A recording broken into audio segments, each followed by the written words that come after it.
Guys,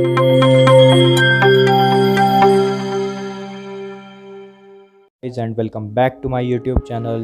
Today is our day 7 and today we will see conditional statements. This is part 1 of the video and we will see part 2 in future. So many times we need to check some conditions in our programs.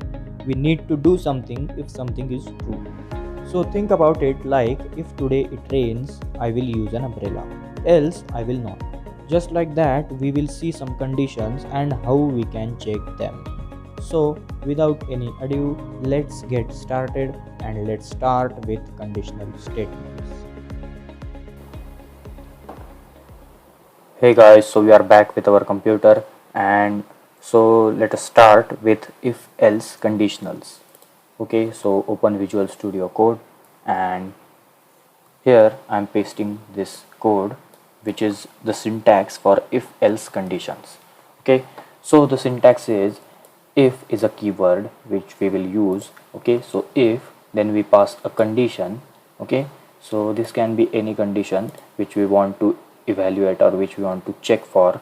Then you add a colon here and you write your code here. Okay, and so if the first condition is true, then the code here will execute. If it is not true, if it is false, then the code in this else block will get executed. Okay, so let's create a condition first. Okay, so I'm defining a variable. Okay, so let's say condition is equals to 5 greater than 2. Okay, so as we know 5 is greater than 2, then this condition will be true and the code here will get executed. But for now we don't have a code, so let's add something here like print it's true. Okay, and if this is false, then we should see it's false. Okay, so let's run our code and we can see it's true here because 5 is greater than 2. If I will add this symbol here, 5 is less than 2, then we know that this condition is false and hence we should see it's false here. Okay, so as we saw here that if the condition is true, we see the code in if block. If the condition is not true, if it is false, then we see the code gets executed from else block. Okay, so just like that you can add if and else in your programs. Okay, so let's make a greater number finder program. So here first of all I will create two numbers. Okay, so num1, let's say num1 is equal to 25 and num2, let's say 3. Okay, so we have these two numbers. We can also name them a and b to make them much shorter. Okay, so I will write my if block and I will pass the condition. You can pass the condition like this as well, but to make our code look cleaner, we should always use these brackets. Okay, if a is greater than b, you should add these spaces here to make your code look nice and cleaner. So we add these spaces and we add this colon here. Okay, and in here we write our code. If a is greater than b, we should see a is greater. Okay, then if else we should see that else we should print or we should see b is greater. Okay, so with that now we can check for these conditions. Here a is greater because a is 25 and b is 3, so a is greater than b, so we will see this a is greater in our output. Yes, we get this. And if I will change this to 33, then we can see that b is greater is printed on our terminal. Okay, so just like that we evaluate if and else conditions. Okay, so with using if keyword we pass a condition, then we add this colon and we write our code which should be executed, or which should get executed if the condition in if block is true. And if all this if block, or all the condition in the if block is not true, then we should see the code from the else block. Okay, so just like that we can see the output which is based on the condition. Okay, so if the condition is true, then output will be different, and if it is false, then the output will be different. Okay, so now let's create a program where we don't have two conditions, we have more than two conditions. Okay, what if a and b are equal? Okay, if I will make these 25, then a and b are equal, and it will evaluate this condition. Okay, this code. Why? Because if a is greater than b, then we evaluate this. If it is not greater than b, else anything, it can be anything. If b is anything, okay, then we evaluate this condition. Okay, because a is greater than b is false in this case. So to add this condition, or to add multiple conditions, we can use if block again, but to make our code much cleaner, we use elif. Okay, so what this elif will do is, we can use this elif just like if, but it is inside of the if and else conditionals. Okay, keywords basically.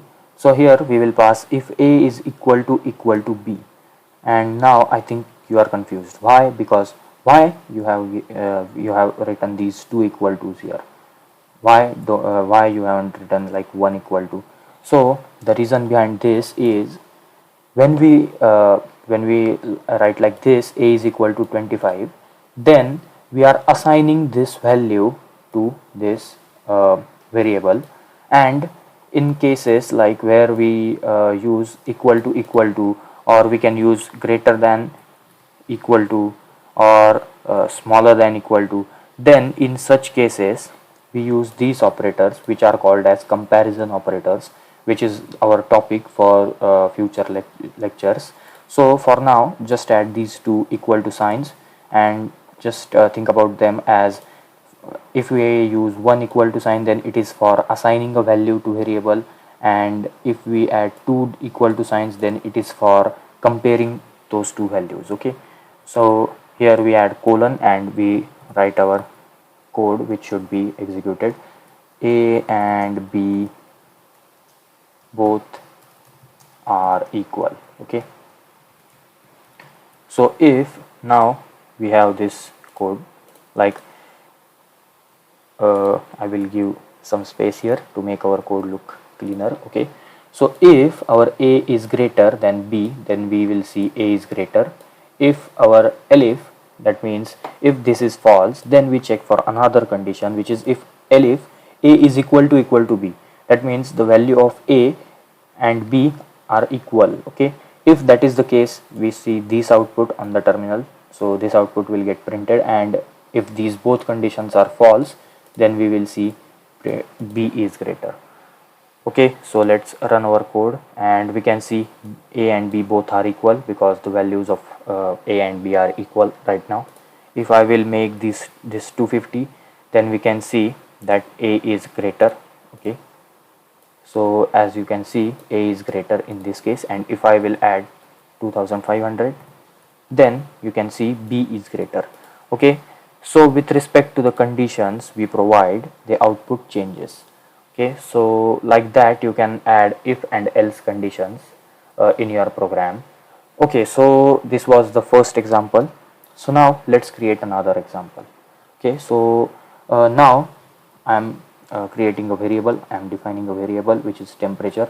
So let's say temperature is equal to 20, and now we will check if the temperature is hot, or temperature is cold, or it is normal temperature.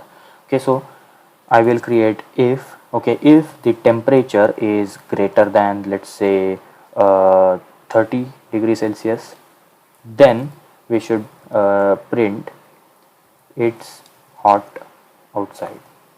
Okay, so if the temperature is greater than 30, we should say it's hot outside. And elif, okay, so elif the temperature is less than, let's say, 20 or less than 15, then we should see, let's say it's cold outside. And if these both cases are, or these both conditions are not true, then we should see, if the temperature is between 15 and 30, then we should see that the temperature is normal. So let's add that as well. It's normal temperature.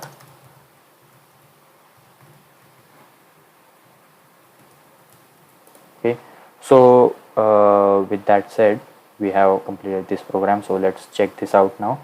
So we have 20 degrees Celsius, which is a normal temperature. So we can see it's a normal temperature. If we have temperature, let's say 40 degrees Celsius, and if I run my code now, then I can see it's hot outside. And if my temperature is 10 degrees Celsius, then I can see that it's cold outside. So just like that, we can create different conditions and we can get different output with respect to those conditions. Okay, so just like that, you can get different output as per your different conditions and the conditions you provide. So listen carefully again, that if, elif and else, these are the keywords. Okay, so what you do is you create if, okay, then you provide a condition and then you write the code which should get executed if this condition is true. If this condition is false, then it will head over to the next condition, and if this condition is true, then it will print it will run the code, or it will execute the code in this body. And if it's not, this condition is not true, if it is false, then it will run the code from else block. Okay, so with that said, we have successfully completed our conditionals part 1 lecture. So I will see you in the next video. So until then, goodbye.